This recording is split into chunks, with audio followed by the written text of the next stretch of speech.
We start the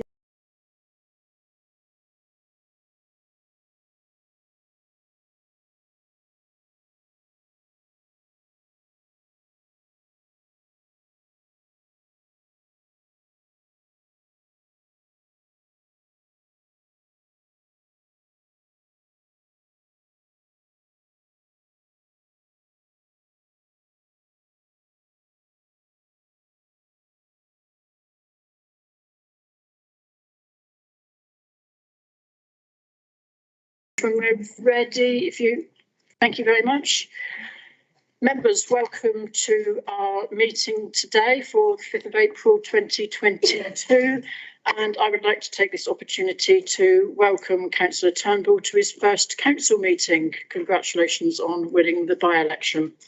And I hope you enjoy the experience. Thank you. Mr. White, do we have any apologies, please? We do, thank you, Mr. Mayor. We've got apologies for this afternoon's meeting from Councillors Moyes, Pearce, Moody, Coulson, Wood and Ridges. Thank you. Thank you. And moving on to item 2 for the confirmation of the minutes from 15th of February. Is everybody happy for those to be agreed as an accurate record of the meeting? Thank you. Nobody's shouting at us, Mr. White, so I'm assuming that that's absolutely fine. Item 3, members, do anyone of you have any declarations of interest to declare with anything on the agenda that we've got before us? Involving silence again, Mr. White. Brilliant. Good start to the meeting. I've only got one thing under item 4 for communications from the Mayor, and that is to advise you that we will be having a fundraising event on the 12th of May in the Conservative Club in Oakhampton for a Call My Bluff. So I invite you to test your knowledge of antiques and their worth. Oh, several of us have been around for long enough now to be able to do that. Why are you looking at me? No implications at all, Councillor.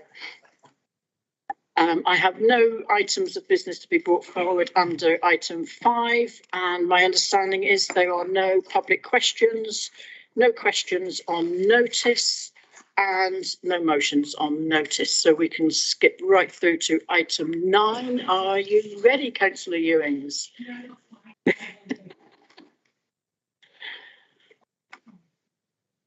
Sorry.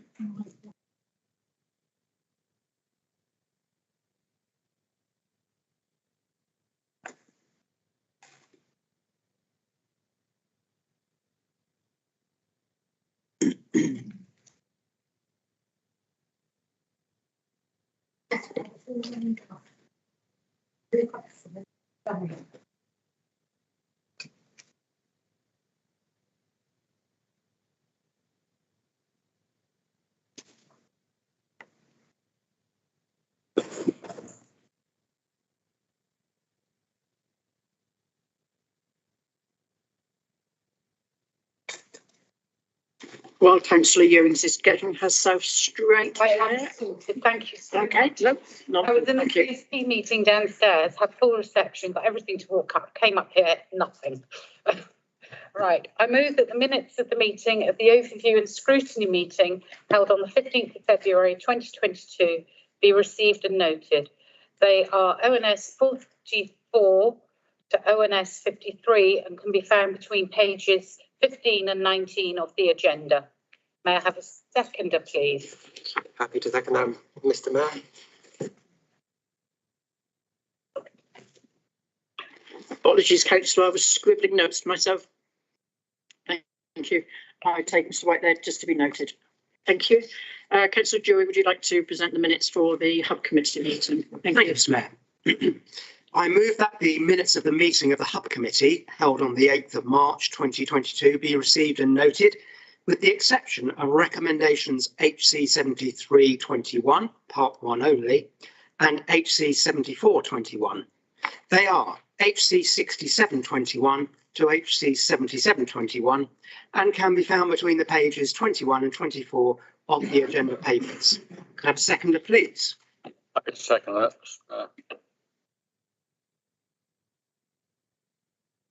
Thank you. Thank you, Mr. Mayor.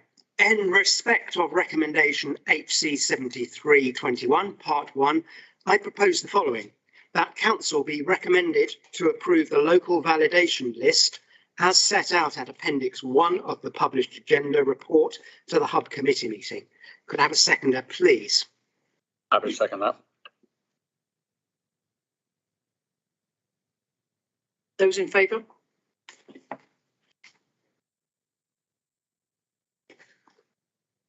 That's unanimous for the recommendation. Thank you, Mr. Mayor. Thank you, Mr. White. Thank you, Mr. Mayor. In respect of recommendation HC 7421, this matter will be considered later on this afternoon at agenda item 13. Thank you, Councillor Dewey. Moving on to item 10 for the grant to the Ukrainian Humanitarian appeal. Councillor Dewey, would you like to introduce the report, please? Thank you, Mr. Mayor. I'm sure that we have all watched the scenes coming out of Ukraine with both a sense of horror and also a sense of admiration for the resilience, dignity and tenacity of the Ukrainian people in the favour of outright aggression. There will be a refugee and humanitarian crisis resulting from this situation for some time to come, and the paper sets out the response of West Devon. Firstly, the Council is proposing to provide a grant of £10,000 from the people of West Devon to the Disasters Emergency Committee. Such a grant is, as far as I'm aware, unprecedented, but I hope members will see that it is the right and proper thing to do when faced with a situation of this nature in Europe, and something which I am sure none of us expected to see in our lifetimes. Secondly, it sets out how we will be working with Devon County Council and other districts to coordinate arrangements to safely accommodate refugees who will be arriving in West Devon under the government's sponsorship scheme. The borough has a key role in supporting the scheme, including carrying out suitability checks on accommodation, completing DBS checks, and making urgent cash payments to refugees as needed on arrival. West Devon District Council has been advised, West Devon Borough Council has been advised of 17 sponsors. We were advised of these last Monday, taking 54 refugees, and they were spread right across the whole borough. Since Monday, we have set up a specific task force, trained that task force and set them to work, and they have made contact with and have filled out the necessary documentation for all but one of those sponsors, which I think is a tremendous effort. It's certainly going to be the case, I think, that West Devon will uphold its part of the bargain in getting these refugees here. I'm really, really pleased with the response of our teams and the commitment of this council to do everything we can to accommodate these people. Members, the details are in front of you in paper, and I'd be very happy to take any questions.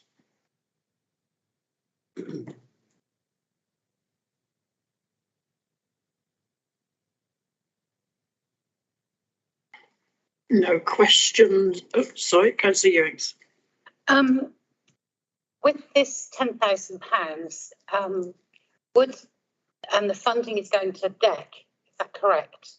I've got that bit right, haven't I? Yeah. I attended a meeting, Councillor Sellis was also there last week in Tavistock, of the families, etc., and people who wanted to accept families. Would that money not be better off being spent within our own area, where we can be doing good for those people who come over here? There, are a lot of people who are willing to take in families, as Councillor Jury has alluded to. We were informed of many families wishing to take refugees into their homes, etc. Some of them taking in 3 generations of one family. So I just wonder, with the benefits system and the urgent funding that they can apply for, is there other things that we think we could spend that £10,000 more usefully on the ground in West Devon, as opposed to going to hundreds of £1 million pot, which will they miss the 10,000 that we could spend on the ground for our residents and their guests? Thank you. Councillor Joy.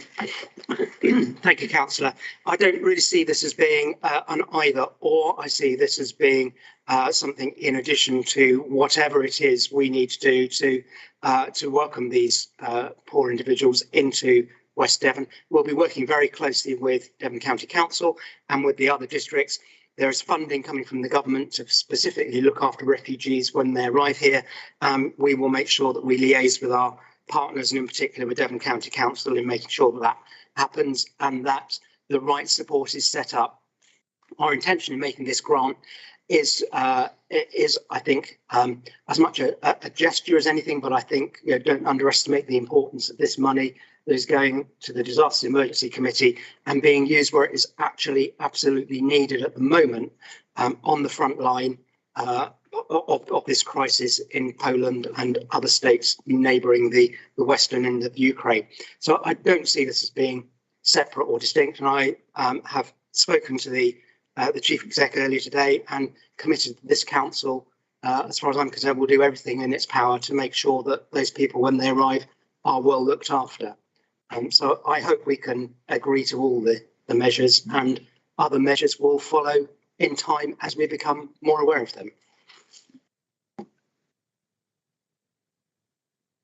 Thank you. Members, are there any other questions?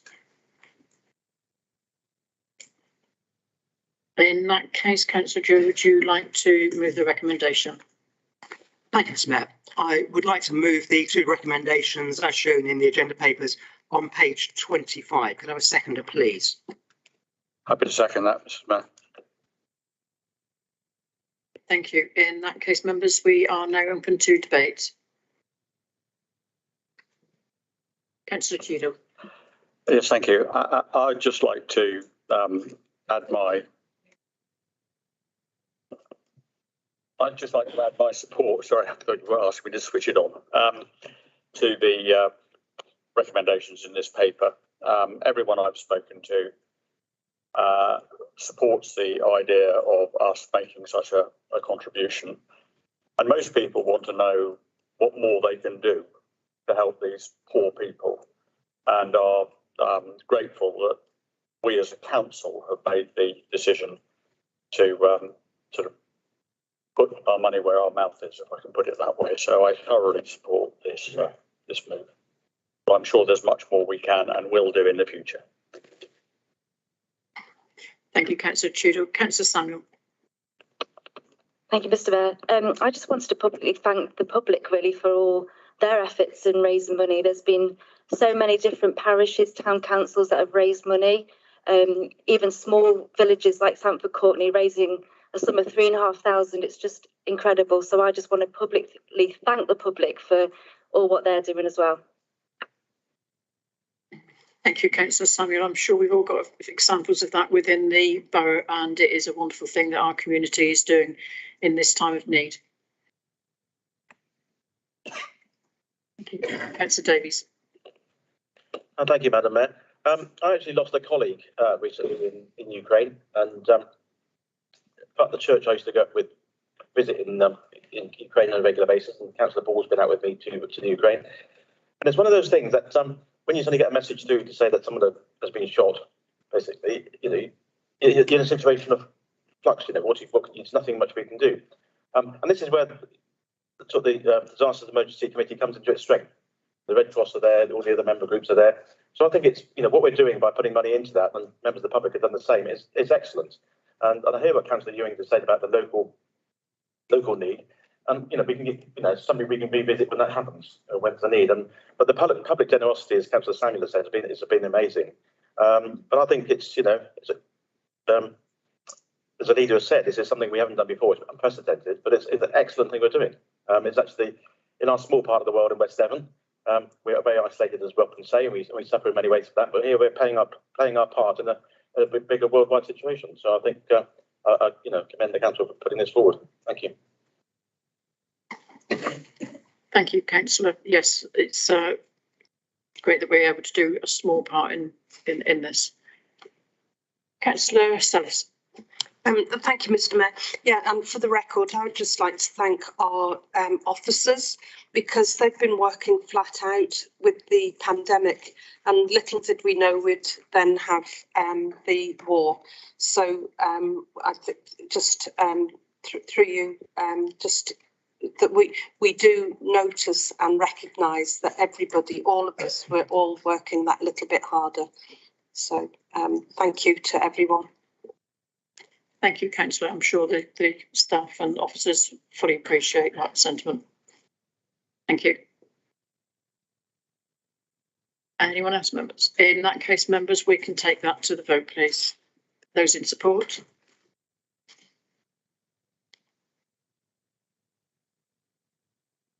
That's unanimous. Thank you, Mr. Mayor. Thank you, members.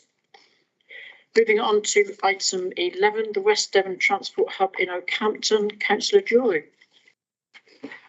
Thank you, Mr. Mayor. Members, you have in front of you a paper regarding a resubmission of our bid under the Levelling Up Fund in respect of the West Devon Transport Hub. As you'll all be aware, our initial bid under the Levelling Up Fund to deliver the hub was unsuccessful. The paper sets out our intention to work with Devon County Council, Network Rail and GWR and other partners to constitute a second bid, which has been improved following feedback received after the first bid was made. Members will note that the proposed bid carries the support of these other parties, including a ring-fence financial commitment from Devon County Council of £1.2 million against a likely cost of 12 to 13 million. Of course, the intention of the transport hub is to improve links to neighbouring communities and to other parts of the borough and beyond, as well as to improve active travel links to the railway. I commend this paper to you, members, and I'm happy to take any questions you might have on its contents.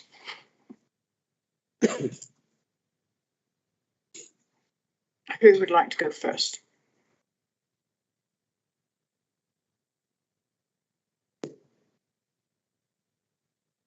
Councillor Jury, I think you're getting away light on that one. It's obviously a quality of the report, or that everybody's okay with that. Very lightly, I think. I put it down to the officers preparing excellent reports, as usual, he said. Grovel, grovel. Okay. Members, in which case I would like to put the recommendation before you as follows. The Council is recommended to approve the submission by the Director, Place and Enterprise of an application to the Levelling Up Fund Tranche 2 for capital funding for West Devon Transport Hub in Oakhampton, as outlined in section 2 of the report. If I could have a seconder, please. Happy to second that. Thank you, Councillor Cheadle. Members, we are now in debate. Councillor Yelland. Thank you, Mr. Mayor. All I wanted to say really was that I don't think I can emphasise strongly enough how really important this hub is to the people of West Devon and the wider community, and even at a very local level within Oakhampton itself. The reopening, or the line reopening, has been phenomenally successful. It is doing a tremendous job. There are a lot of people who are using it, and it is well known that the access to the existing station is challenging with traffic congestion, and anything that can be done to actually alleviate that, and also will encourage further people coming in from much further afield who will wish to use the train to go on. So it's going to have a huge positive impact. The West Devon Transport Hub would have a huge positive impact on taking vehicles off the road for one thing, and reducing traffic congestion. So at a very local level and at a much wider level. So I am very grateful to the Council and for Devon County for seizing this opportunity and taking it forward and working on it, and has my absolutely full 100% support. Thank you. Thank you, Councillor Yelland. Councillor Ball. Thank you, Mr. Mayor. Just following from Councillor Yelland's excellent points. At the end of May, the service goes to an hourly service, which obviously is the next step of promotion and to build on the success, as Councillor Yelland has indicated, taking it to the next level. The Parkway station within the hub is kind of the final key in the whole thing, really, to make the service really fly, as it were. I know it's a train and not a plane, but you know what I mean. And I think that we all should be behind this. And I think learning why the previous application wasn't successful is important, and I believe that we've had that feedback and we can use that for this submission, which is going to help us, but fully support it, as you know, as I would. Yeah, stay on track, yeah. Thank you, Councillor Ball. Councillor Daniel. Thank you. I just wanted to say I'm really pleased that active travel has been included in the bid this time, because I think that was one of the things that made it unsuccessful last time, and I really hope that we get it, because as we've said, the Parkway station is going to be really important for those of us that live on the eastern side of Oakhampton, and particularly the small hamlets and villages where if we've got an active travel way of getting into the station, it will really improve the amount of traffic. Thank you. Thank you, Councillor Daniel. Councillor Hayworth. Yeah, I just wanted to also say I think wish this application good speed. We all need to be going into modal shift, getting out of our cars and onto bicycles. Dartmoor National Park was very heavily overloaded with traffic during the COVID years, and we need to do everything we can to combat the climate change problems. We've had notice today of just how severe, just how acute it is to get on with saving our planet, and this is part of it. So well done, thank you. Thank you, Councillor. Councillor Basham. Thank you, Madam Mayor. Yes, a highly commendable report. I hope it does what we wanted to do. I would just point out that perhaps we shouldn't let the grass grow under our feet on this in case this doesn't happen. We need a plan B in place, and I think we should be thinking of that right now, just in case this doesn't actually fly. Thank you, Madam. Thank you, Councillor Basham. Anybody else? In that case, members, we will take that to the vote. Those in support, please.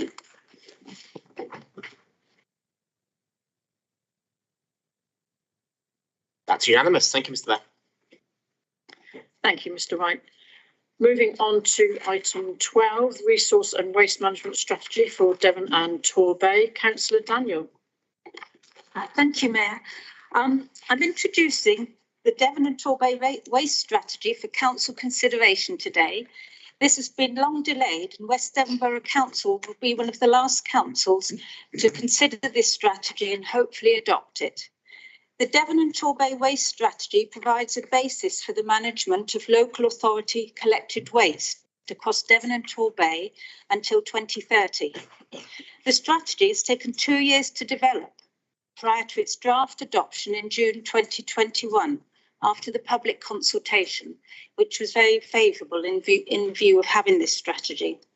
It was devised with the input from all 10 local authorities, with both officers and lead members at the time having valued input. The Devon Authority Waste Strategy Committee doesn't have the authority to approve this strategy. Therefore, each individual council was requested to approve it through the process appropriate to them. West Devon is already ahead in terms of being able to meet some of the targets given the current service that operates here. It's said that there's more to be done in terms of education and engagement with the public to really drive forward some of the proposals set out within the strategy by closer working with our partners. The strategy aligns to many of the proposals set out in the new Environment Bill, and by working together, our partners and the general public will help to drive sustainability both at local and national level.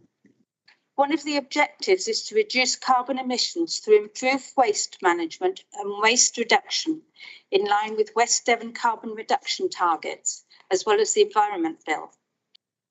As the Environment Bill decisions around England's waste management are made, the adoption of this strategy across Devon and Torbay will enable us to make any changes needed to be consistent and swift across the whole area.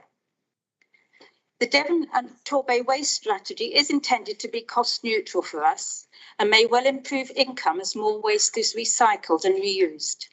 It's also a facet of the Team Devon approach that we are engaged in as a council. This is a good news story for West Devon. We're already one of the most efficient areas for our recycling rates and will be in a strong position to progress within the Torbay and Devon partnership. I commend this proposal to council. And any questions? Thank you, Councillor Daniel. Any questions, members?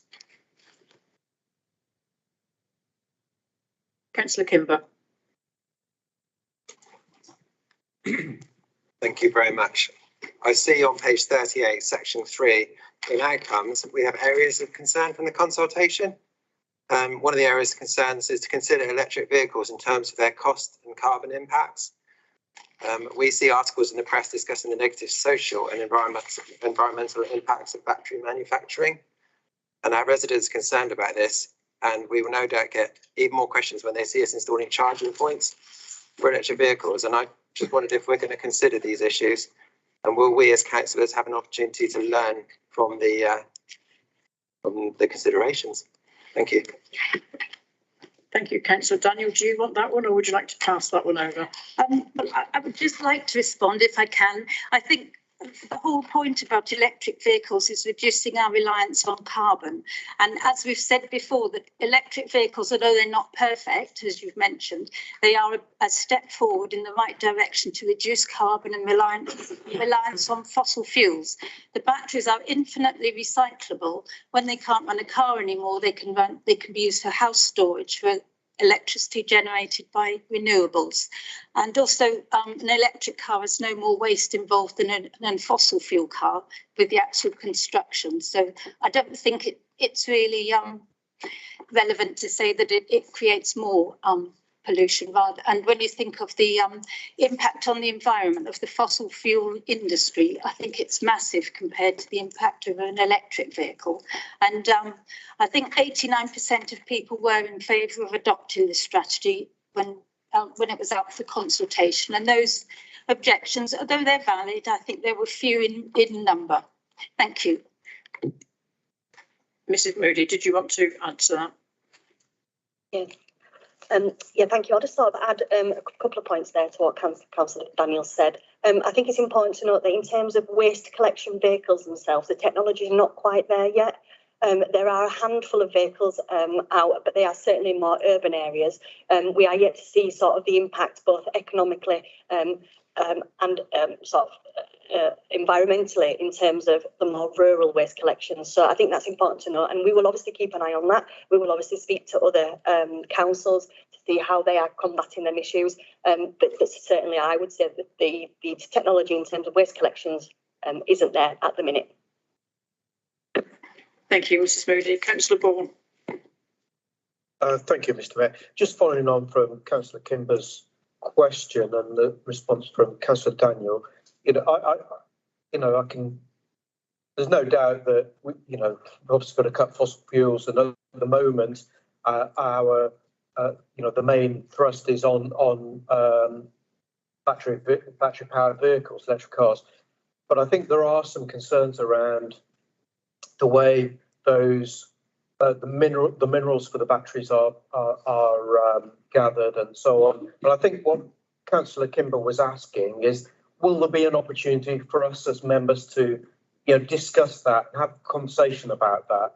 I'm not being negative about it, and saying that, so I'll be supporting the motion, but I think there are some genuine concerns that need to be discussed and understood, because actually I'm not sure that the car batteries are all can be reused, because of the way that they're put in some of the vehicles.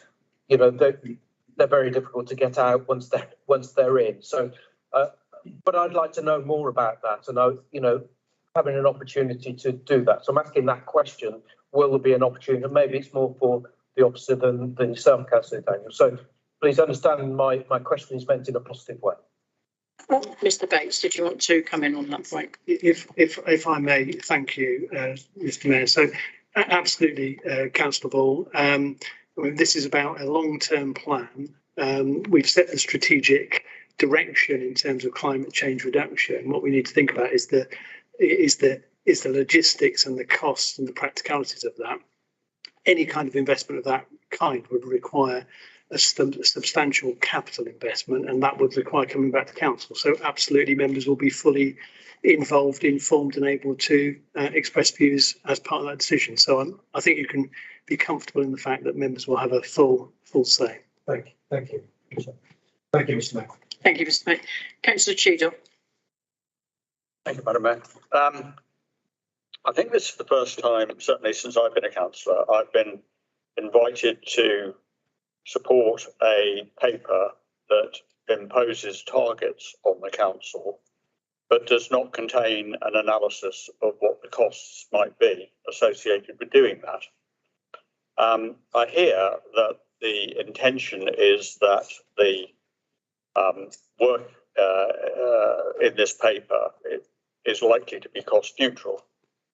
That may be true, but if it is, why isn't there a financial analysis alongside this paper showing that that is the case?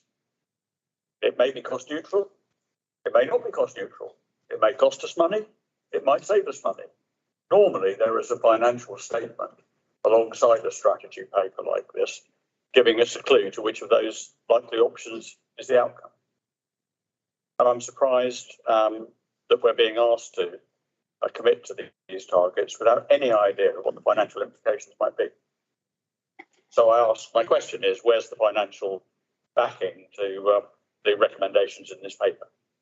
Thank you, Councillor Cheadle. Mr. Molyneux. Thank you, Mr. Mayor. Just to give you some context, Councillor Cheadle and other councillors, is this paper has been in production for a number of years, and actually COVID has really delayed it coming forward. What I would say is we were already the sort of leaders in terms of the way we were approaching our waste and recycling. So what this paper is doing is really consolidating that position.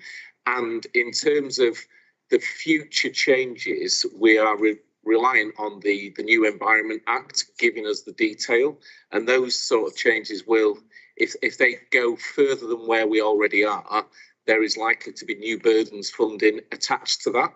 So at this point, I would say that there isn't any financial implications, because we are already doing pretty much all the things that we're being asked to do, and in line with government best practice and guidelines at the moment.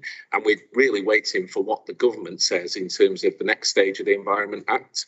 So I don't believe there's any financial implications, and that's why there's nothing in this report. I hope that sort of reassures you, Councillor Cheadle. Councillor Cheadle.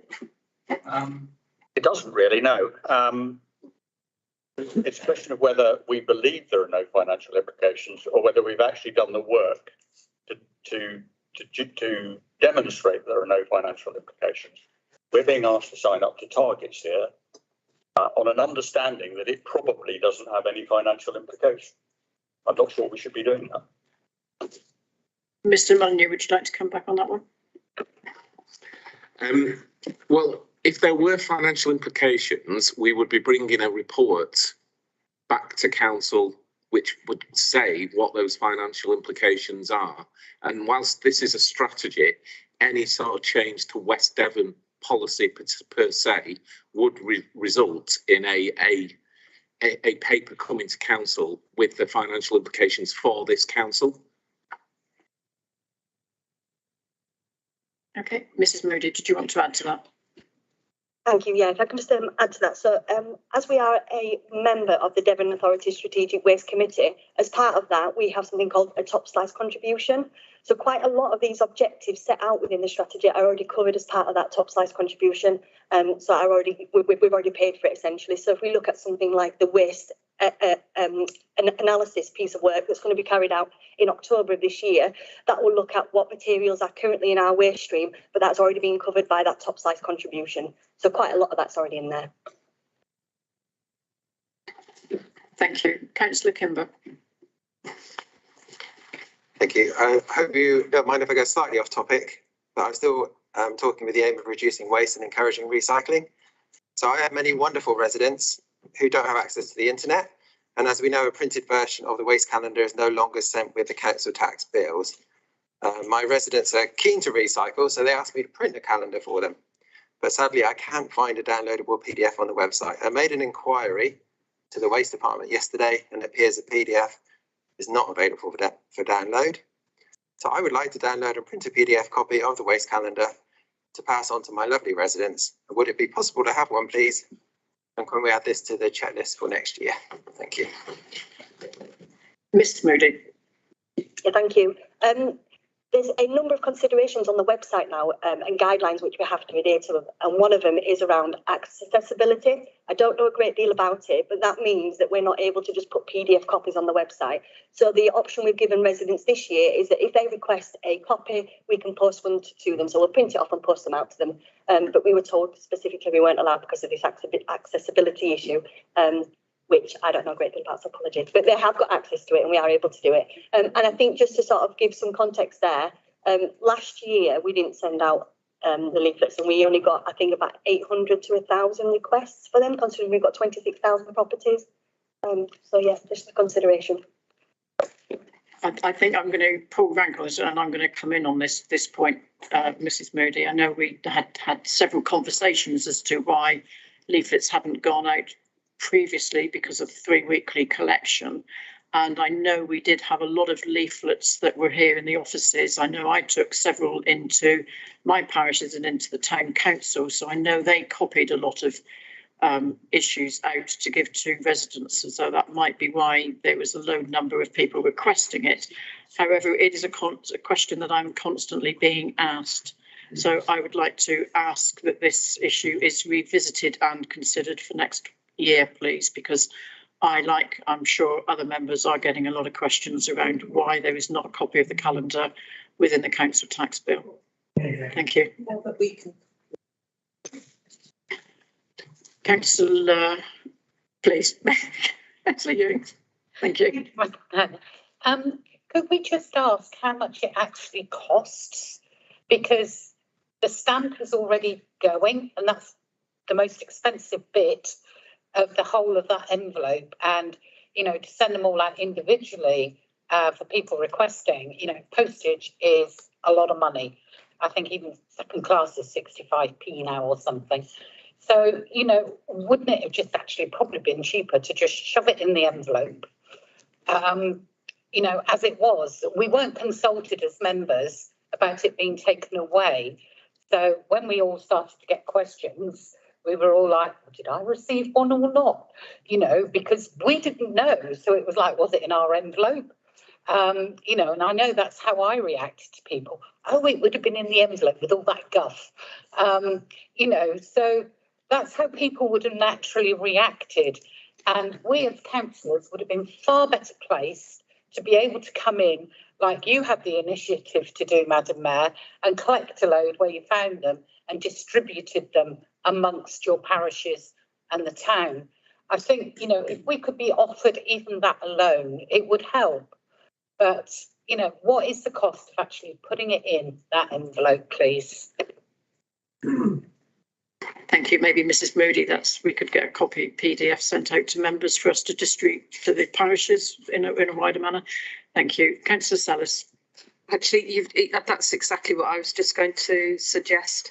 If members are able to just print one off, you know, you wouldn't need to print lots and lots of them. I'd probably only have about, I don't know, single figures of people who would like them. So just having the PDF would be great, as Councillor Kimber said. So I fully support what he suggested. Thank you, members. I think because this is completely off topic to the original debate. However, I do feel that Mr. Bates was bristling slightly at the term guff for the information going out about the council tax rebate, Councillor Ewing. So I think vital information for our residents. The excellent information that our finance team put in with the council tax. Yes. Thank you. Members, if there are no other questions, Councillor Daniel, would you like to move the recommendations? Thank you, Mayor. So the recommendations are: the council notes the results of public consultation. The council approves the proposed amendment to reduce waste and prevention to 400 kilos per head per year by 2030. The council approves the final strategy. Anyone second? I'll have to second that. Thank you, Councillor Cheadle. Members, we are now in debate. Councillor Drury. Thank you, Mr. Mayor.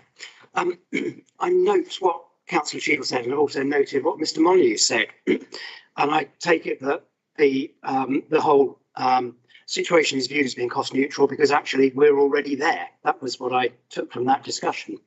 I also note that this is a Devon-wide initiative, and that essentially each member council is being asked to pass this motion so that the position is collectively ratified, which I also accept.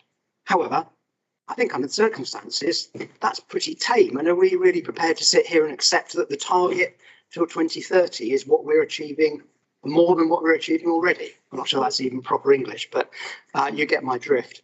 And I do wonder and would like reassurance, please, that locally we're going to set challenging targets that will continue to drive down the total accepted target per head to figures that are way below that. And I wonder if I could have that confirmation.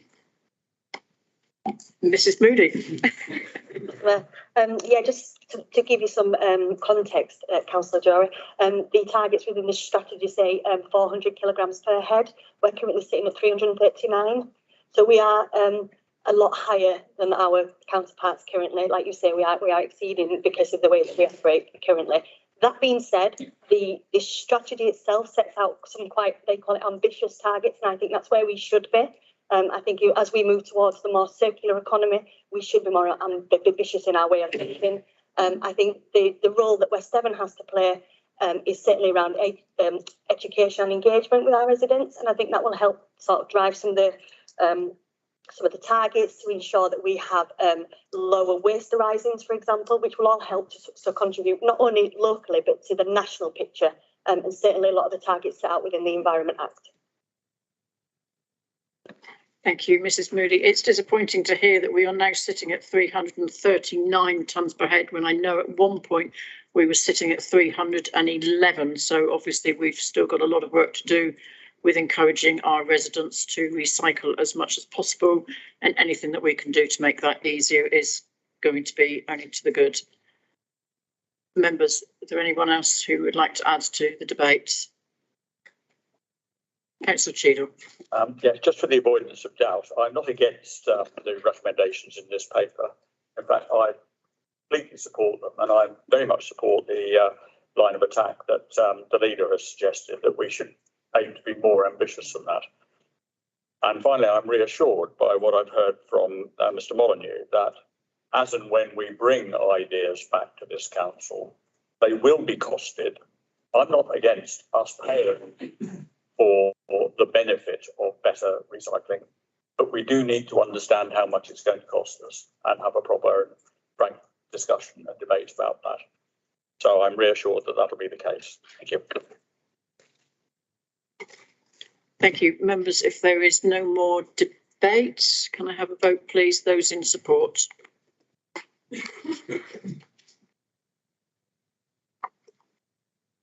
That's 24 unanimous. Thank you, Mr. Mayor.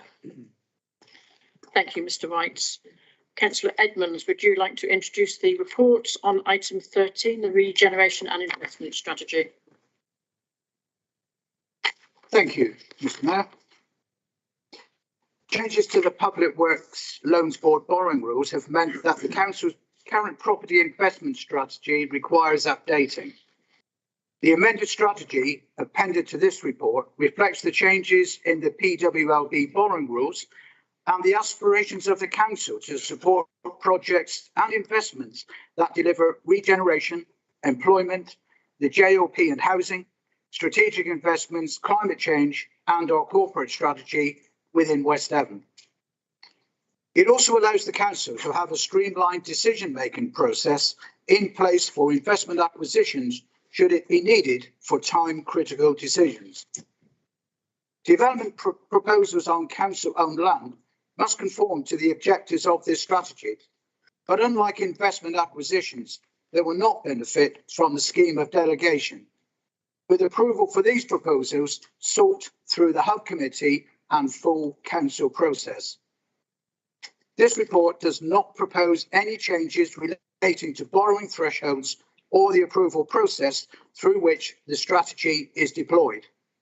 However, it is proposed to change the name of the Invest to Earn Committee to the Regeneration and Investment Committee to better reflect the amended strategy and new borrowing rules. I turn now, Mr. Mayor, to the report recommendations, which are as follows.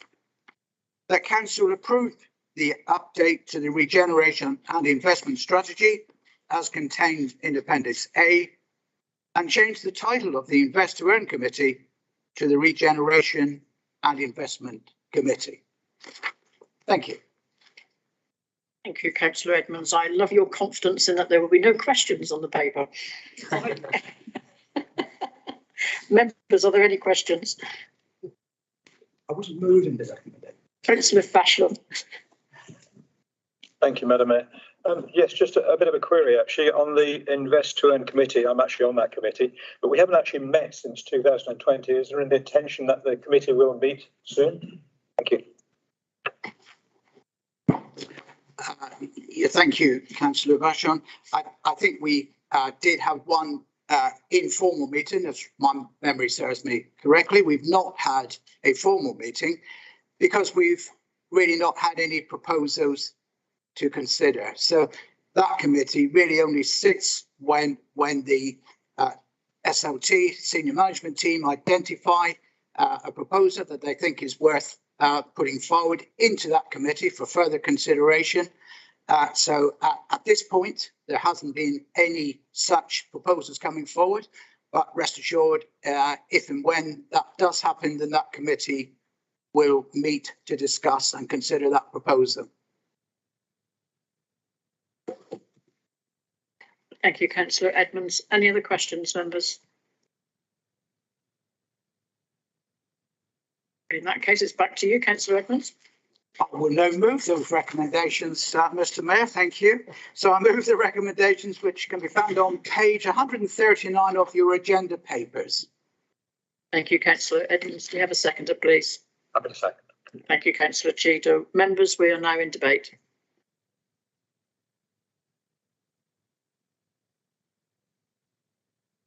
Silence, Mr. White. In that case, we will take the vote. Those in support, please, members.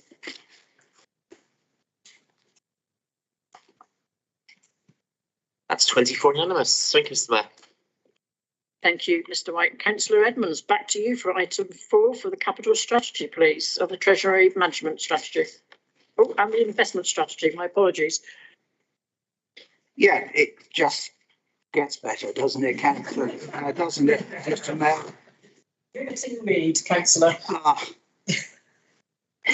So, this report sets out details of the framework to be used by the Council to arrange and monitor its finances for 2022-23 financial year. including the council's capital expenditure and borrowing limits and where the council will invest its surplus funds. Details of each strategy are set out in the appendices attached to the report. The capital strategy sets out the council's projected capital plans and the capital financing requirement. The measure of the council's underlying need to borrow for the capital programme, which has been projected to be 24.6 million for 22-23. So this includes borrowing for leisure, waste fleet, Kilworthy Park, Tavistock temporary accommodation, and for investment properties. As of the 31st of March 2022, the council is predicted to have external borrowing of £28.3 million. The difference of 3.7 million will be utilised when housing projects come on stream and expenditure is incurred. The Treasury Management Strategy proposes that the authorised limit for external debt, a key prudential indicator that represents a control on the maximum level of borrowing, is to remain at £50 million in 2022-23. The operational boundary has been suggested to be lowered to 35 million from 22-23 onwards to bring it more in line with the estimated level of total borrowing. The investment strategy sets out how members and the public can assess the council's investment and decisions taken. The council is proposing to continue to invest its money in banks and building societies within the UK. And this year has seen the first green investment with Standard Chartered Bank. The invested funds are used to support sustainable development to ensure the integrity of the environment. And I can confirm that the council does not have any funds invested with links to Russia. Mr. Mayor, the report recommendations seek council approval of the three strategies and that delegated authority be given to the Section 151 officer in consultation with the leader of the council and the hub committee member for finance to make any amendments to these strategies if required throughout the next financial year. Thank you, Mr. Mayor. Thank you, Councillor Edmonds. Members, are there any questions?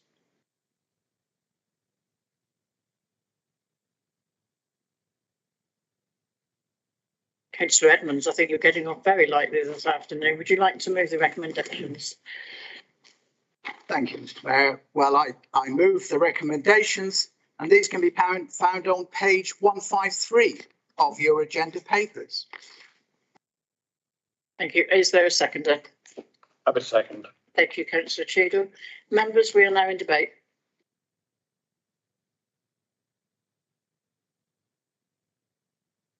Councillor Cheadle.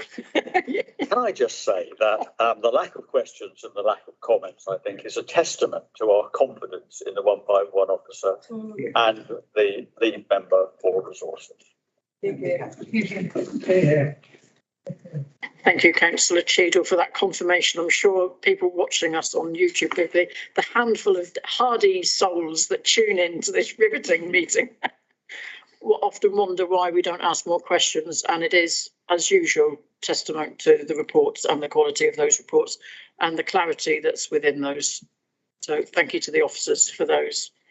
I think, Mr. White, before we have another flurry of hands shooting in the air, we will move to the vote. Members, those in support.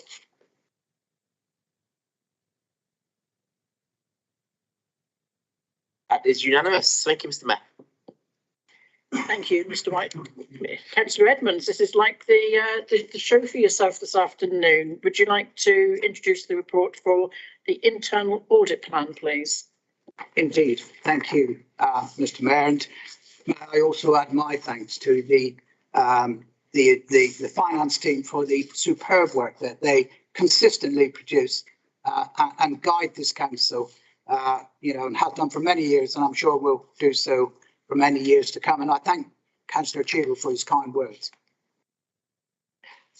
Now, where are we? Internal audit plan. The public sector internal audit standards require the head of internal audit to prepare a risk-based plan of internal audit activity that is designed to support an annual opinion on the effectiveness of the systems of governance and internal control within the council. This report outlines the process followed in producing the internal audit plan for the forthcoming year, 2022-23, as set out in Appendix A. The plan is designed to offer flexibility to enable assurance to be obtained over current as well as emerging risks.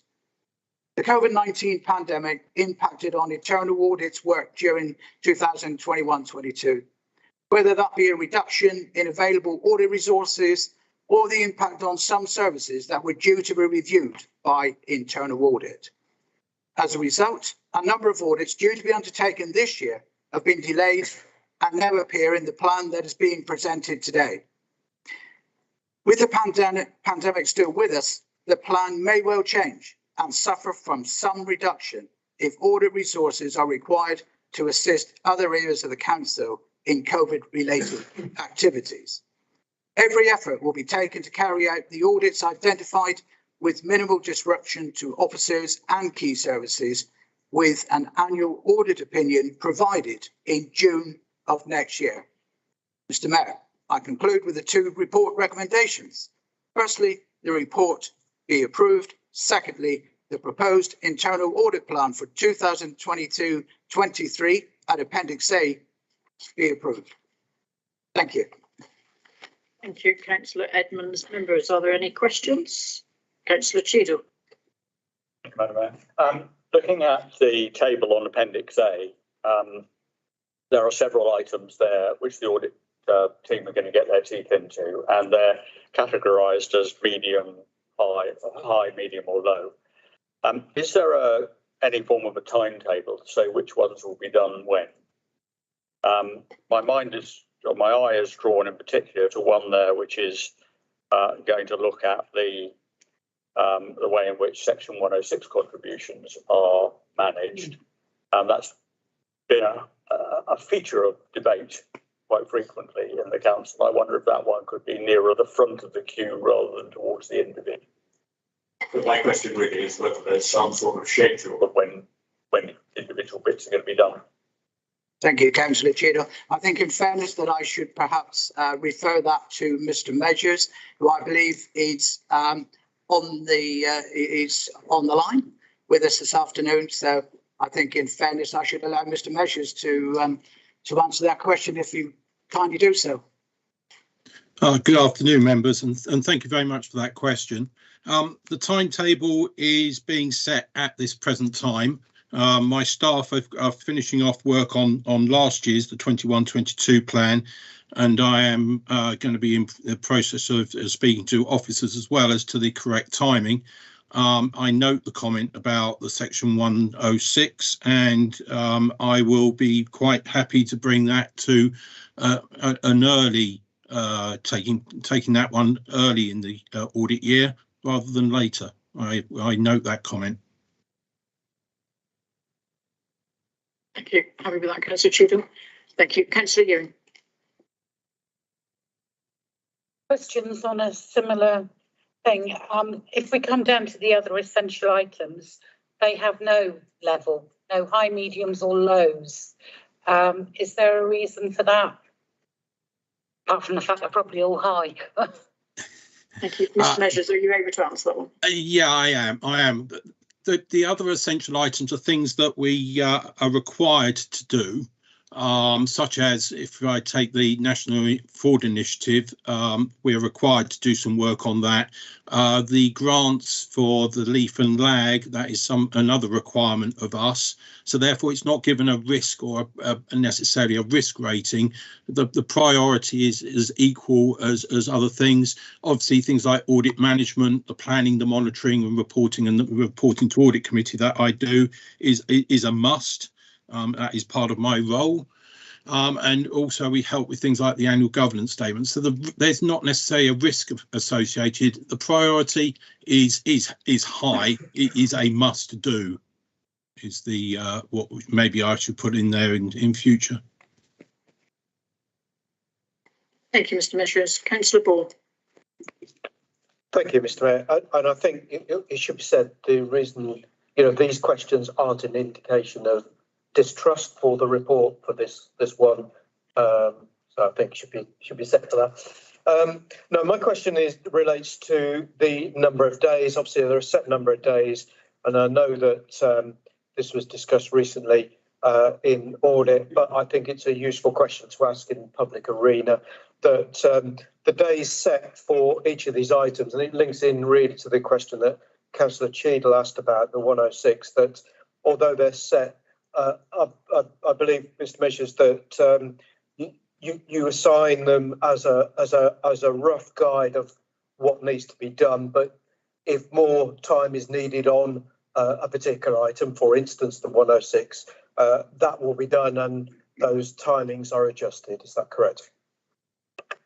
Thank you for that question. Yes, Councillor Ball, you are correct. The times, the number of days you see in the column there are estimated based on an outline scope that we have in mind at the present time. Of course, when we come to looking at a particular area, it might be that there's more issues to look at and we might spend more time. On the other hand, there might be areas there that we can do much quicker, and therefore it gives time that we can either use on other audits or we can add to existing audits so that we can look in more depth. Thank you, Mr. Measures. Members, are there any other questions, please?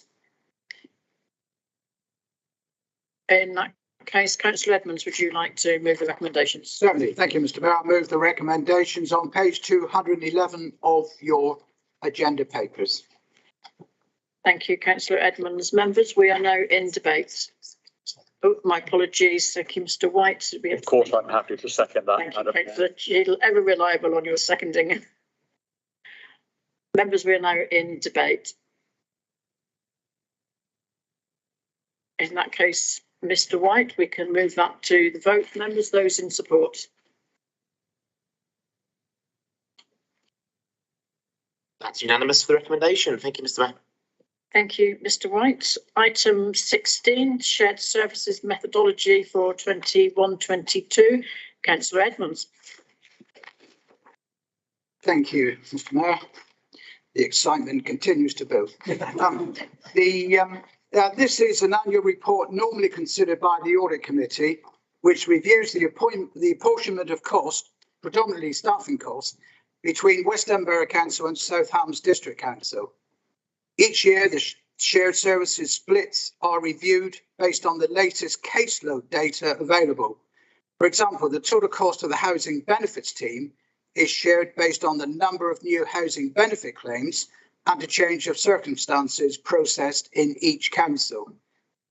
Our external auditors, Grant Thornton, have identified the sharing of costs between West Devon Borough Council and South Hams District Council as a key risk area, and it is given high prominence throughout the year and particularly during closure of accounts. The most significant change for 2021-22 relates to the customer contact centre, where the shared service split has moved from 66% South Hams, 34% West Devon, to 71% South Hams, to 29% West Devon, based on the number of phone calls in each authority. This has reduced the salary recharge to West Devon by £24,700 in 2021-22. Other areas of change relate to waste, disabled facilities grants, and 2 posts within the extended leadership team as laid out in the report. Most service areas remain unchanged or below the tolerance level set at 3%. The financial impact in 2021-22 of the changes in shared service allocations is a reduction in the staffing cost of West Devon of £31,700, which equates to 0.7% of the council's total salary budget. And finally, Mr. Mayor, the recommendation that the council notes the methodology of the shared service apportionment of costs between West Devon Borough Council and South Hams District Council for 21-22 as attached in Appendix A. Thank you. Thank you, Councillor Edmonds. Members, are there any questions with the report? Councillor Cheadle. Happy to second that, Madam Mayor. There you go. I think Councillor Edmonds, you've got away lightly on that one as well. Would you like to move the recommendations that Councillor Cheadle has just seconded?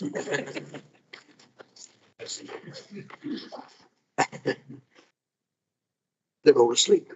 I move the recommendations, which can be found on page 219 of your agenda papers. Thank you, Mr. Mayor.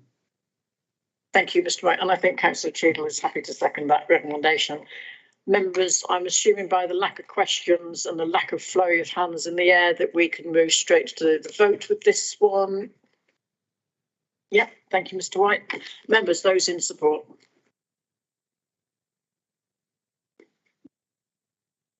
That's unanimous. Thank you, Mr. Mayor. Thank you, Mr. White. Councillor Edmonds, I'm disappointed to see that you're not taking this next item. Councillor Drury, would you like to introduce the pay policy statement and pay and reward strategy? Thank you, Mr. Mayor. If you're disappointed, you've no idea.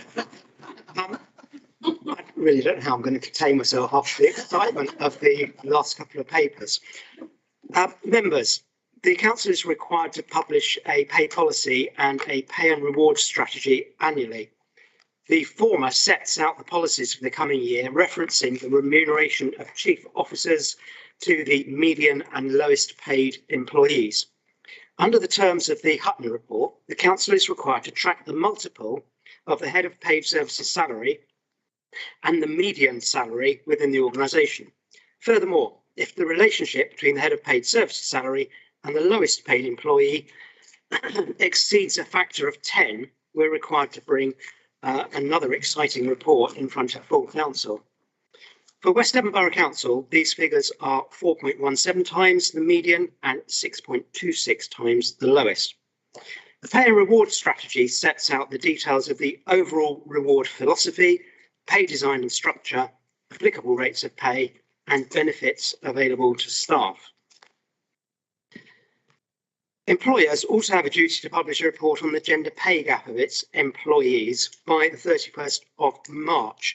And I'd like to draw, if I may, members' attention to a slight typo on page 235 in section 3.11, where that should of course read 31st of March 2022.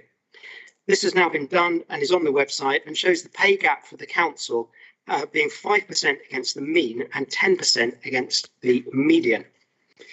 It's a slightly technical calculation because West Devon itself has fewer than 250 employees and is therefore not required to make a submission. The data that is quoted is for South Hams District Council, where most of the employees reside. Historically, the council has had a negative gender pay gap, i.e. female employees on average earn more than male. That in part is a legacy of the waste and recycling service that was previously held in-house at South Hams. The current pay gap is therefore a change from that norm and is within levels of tolerance. The council takes this seriously and will remain vigilant whilst ensuring that policies and actions protect against discrimination of any type within the council. On that note, members, I'm very happy to take any questions on the policies. Thank you, Councillor Drury. I think, Councillor Drury, you can move straight to the recommendations. Thank you, Mr. Mayor. I'd like to move the recommendations. There are two of them shown on page 233 of your agenda papers. If I could have a seconder, please. Have a second. Thank you, Councillor Cheadle. Members, debates? No, thank you, Mr. White. I think we can. Oh, my apologies, Mr. White. Councillor Salis. Yeah, thank you. I was just curious about the relocation allowances and the golden hellos. Does this actually attract members? This is relevant, yes? Yeah, we are actually in debate, Councillor Salis, but I'm sure Councillor Drury would be happy to answer your question. Oh, sorry. Yeah, well, it was a bit speedy, wasn't it? Thank you, Mr. Mayor. I'm sure on occasions these have been used and have proved useful. I'm not sure whether the Chief Exec might be able to give any detail as an example. Thank you, Councillor Jory. Yes, they're utterly essential, actually, when we're seeking to recruit from the national market. Clearly, it's an expensive part of the country to work, to live in, and we need to be able to compete in that environment. So for some of our more senior roles, we absolutely do need to put those in place. I'd also like to refer to the market supplement approach as well, which we'll be using probably, I think, more frequently in the future with regard to some of our professional and technical roles. Thank you. Thank you, Mr. Mate. Members, anyone for anything else? Go, Mr. White. Members, those in support.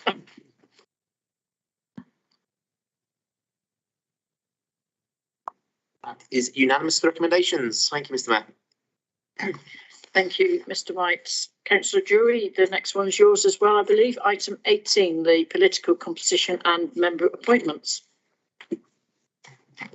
Thank you, Mr. Mayor. Following the recent by-election, I'd like to add my congratulations to those of others and welcome Councillor Turnbull to the membership of the council. You're very welcome. I'm really pleased to see you here today. Obviously, there is a requirement for us to rearrange a number of spots on various committees.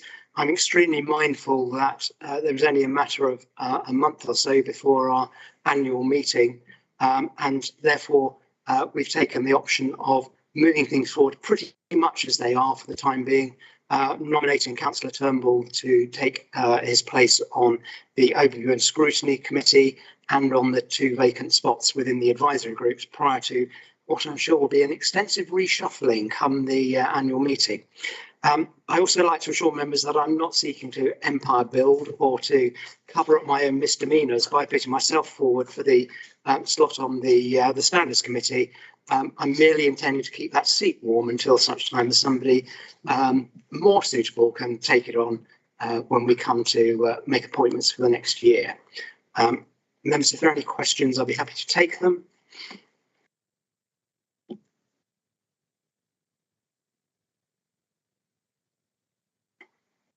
No. I'm hanging on in there just in case. In which case, Mr. Mayor, I'd like to move the recommendation shown on page 1 of the supplementary paper. Could I have a seconder, please? Councillor Cheadle, I'm ahead of you there. Thank you. Members, if there is no Councillor Cheadle, oh, sneaky. I just wanted to say that I'm rather surprised that the Conservative group drew the conclusion that Councillor Jury doesn't have quite enough to do and therefore asked him to serve on the Audit Committee, but I'm very glad that they have. Standards Committee, and I'm very glad that they have. Thank you, Councillor Cheadle. I think, Mr. White, we can take that to the vote. Members, those in support.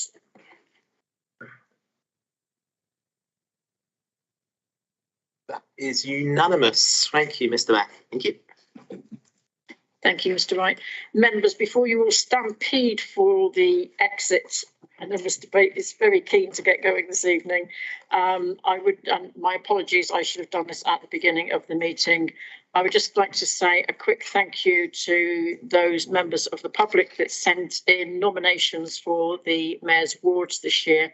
We had a lovely selection to pick from. Councillor Pearce and I spent quite a considerable time looking through the nominations, and I'm pleased to say that we recommended Elizabeth Cole for the Long Service Award, Mr. Rodney Woods for the Green Award, and Donna Lewis for the Over 18s, and we had commendation certificates for those nominated under the Under 18s Award. So I would just like to give my thanks to those that were put forward and for the members of the public that bothered to do so. It's always nice to be able to recognise people in our community for the work that they do. And on that note, Councillor Salis, sorry. Thank you. Yeah, it is. I fully support it. I was just wondering, is there going to be a presentation? Yeah, due to the current restrictions, Councillor Salis, the recipients have had their awards. We took photos downstairs. So there will be a press release to go with that, and photos will be issued on social media and they will be sent to the papers. But obviously with the restrictions that we've got and the rising numbers, it was deemed safer to not have those in the usual manners. It is disappointing, I know, because it is nice.